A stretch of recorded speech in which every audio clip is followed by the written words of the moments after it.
श्री रामचरितमानस में मंगलाचरण एवं शुभ कार्य में मंगलाचरण से संबंधित जानिए यह वीडियो। नमस्कार, मैं हूं डॉक्टर श्रीपति त्रिपाठी। प्रायः ग्रंथों की रचना करते समय उनकी सफलतापूर्वक समाप्ति के लिए आरंभ में कोई श्लोक, पद्य या मंत्र लिखा जाता है।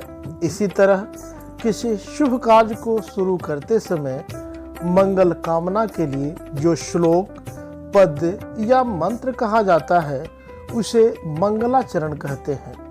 अक्सर हम देखते हैं कि संगीत समारोह की शुरुआत गणेश वंदना या सरस्वती वंदना से की जाती है।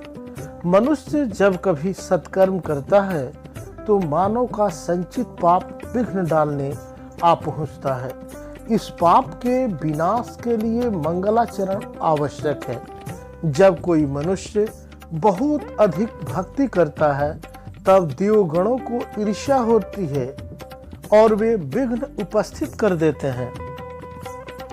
देवताओं को भय रहता है कि यदि यह मनुष्य हमसे श्रेष्ठ होगा तो हमारे ही सिर पर पांव रखकर भगवान के धाम में पहुंचेगा। अतः देवताओं से प्रार्थना करनी आवश्यक होती है कि हे देव, आप हमारे सत्कार्य में विघ्न उपस्थित न करना। एक बार श्री कृष्ण हस्तिनापुर में धर्मराज युधिष्ठिर की राज सभा में बैठे थे। तब एक ऋषि ने कहा कि शास्त्र में वर्णन है कि जब कोई मनुष्य परमात्मा का ध्यान करने बैठता है तब 1,00,000 पुरुष उसमें विघ्न डालने आ जाते हैं। भगवान की कथा सुनने और दर्शन करने की इच्छा होने पर 50,000 विघ्न पुरुष उपस्थित हो जाते हैं। दान की इच्छा होने पर 25,000 विघ्न आकर उसको रोकते हैं। गंगा स्नान को जाने पर 12,500 विघ्न पुरुष रुकावट डालते हैं। भीमसेन को ऋषि की बात पर विश्वास नहीं हुआ। उन्होंने श्री कृष्ण की ओर देखते हुए कहा, शास्त्र में लिखा सब सच ही हो ऐसा नहीं है, कभी कभी अतिशयोक्ति भी होती है। गंगा स्नान में कौन विघ्न डालता है? भगवान कृष्ण ने कहा, भीमसेन, शास्त्र जिन ऋषियों ने लिखे हैं उन्हें कोई स्वार्थ नहीं था, वो क्यों झूठ लिखेंगे?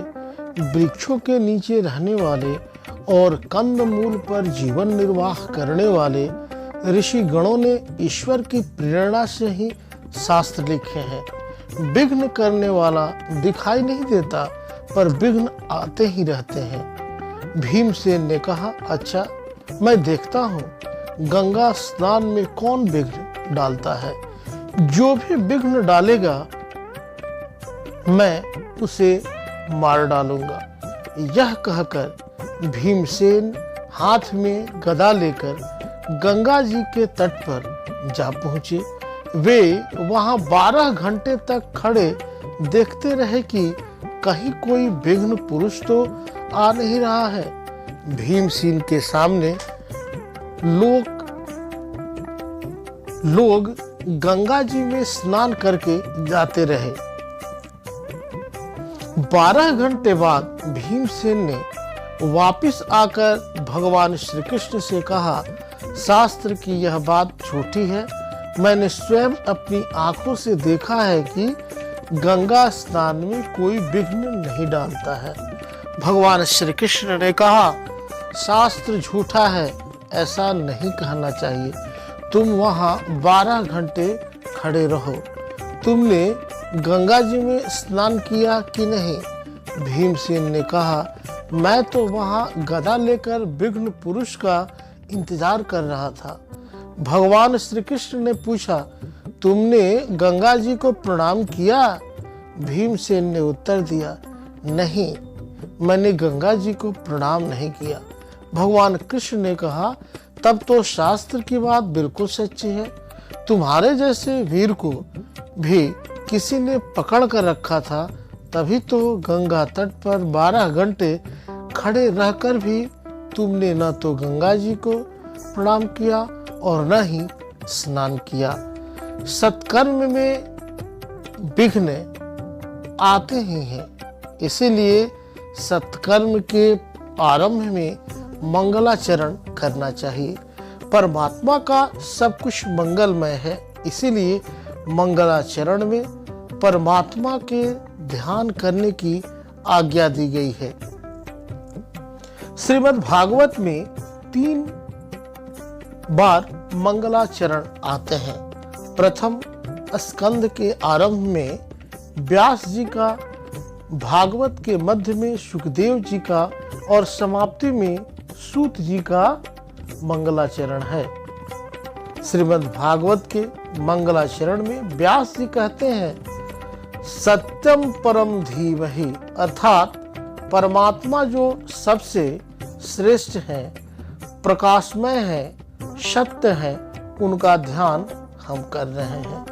व्यास जी ने भगवान का ध्यान करने की आज्ञा दी है, क्योंकि इससे अमंगल दूर होता है, जिससे इस जगत की सृष्टि, स्थिति और प्रलय होते हैं, क्योंकि वह सभी सद्रूप पदार्थों में अनुगत है और असत पदार्थों से पृथक है। जड़ नहीं चेतन है, परतंत्र नहीं स्वयं प्रकाश है, जो ब्रह्मा अर्थात हिरण्यगर्भ नहीं, बल्कि उन्हें अपने संकल्प से ही जिसने उस वेद ज्ञान का दान किया है, उस अपनी स्वयं प्रभा ज्योति से सर्वदा और सर्वदा माया और माया कार्य से पूर्णतः मुक्त रहने वाले परम सत्य रूप परमात्मा का हम ध्यान करते हैं।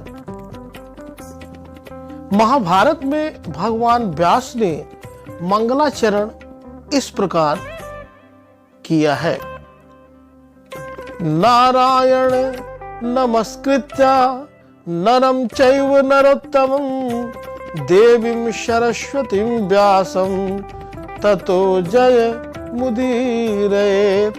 अर्थात नारायण, श्री कृष्ण, नर अर्जुन, सरस्वती और स्वयं व्यास जी को नमस्कार है। रामचरितमानस के आरंभ में गोस्वामी तुलसीदास जी द्वारा किया गया मंगलाचरण इस प्रकार है, वर्णानामर्थ संघानाम रसानाम छंदसामपि मंगलानाम च कर्तारौ वंदे वाणी विनायकौ। अर्थात वर्णों, अक्षरों, अर्थ, समूहों, रसों, छंदों और मंगलों को करने वाली सरस्वती जी और गणेश जी की मैं वंदना करता हूँ। अन्य मंगलाचरणों में तुलसीदास जी ने भगवान शंकर, पार्वती और गणेश जी की वंदना की है। भवानी शंकरौ वंदे श्रद्धा विश्वास रूपिणौ याभ्याम विना न पश्यन्ति सिद्धा स्वान्तः स्थमेश्वरः सिद्धाश्वान्तः स्थमेश्वरम्। अर्थात श्रद्धा और विश्वास के स्वरूप पार्वती जी और भगवान शंकर जी की मैं वंदना करता हूँ, जिनके बिना सिद्ध जन अपने अंतःकरण में स्थित ईश्वर को नहीं देख पाते। राधे राधे, शुभ रात्रि।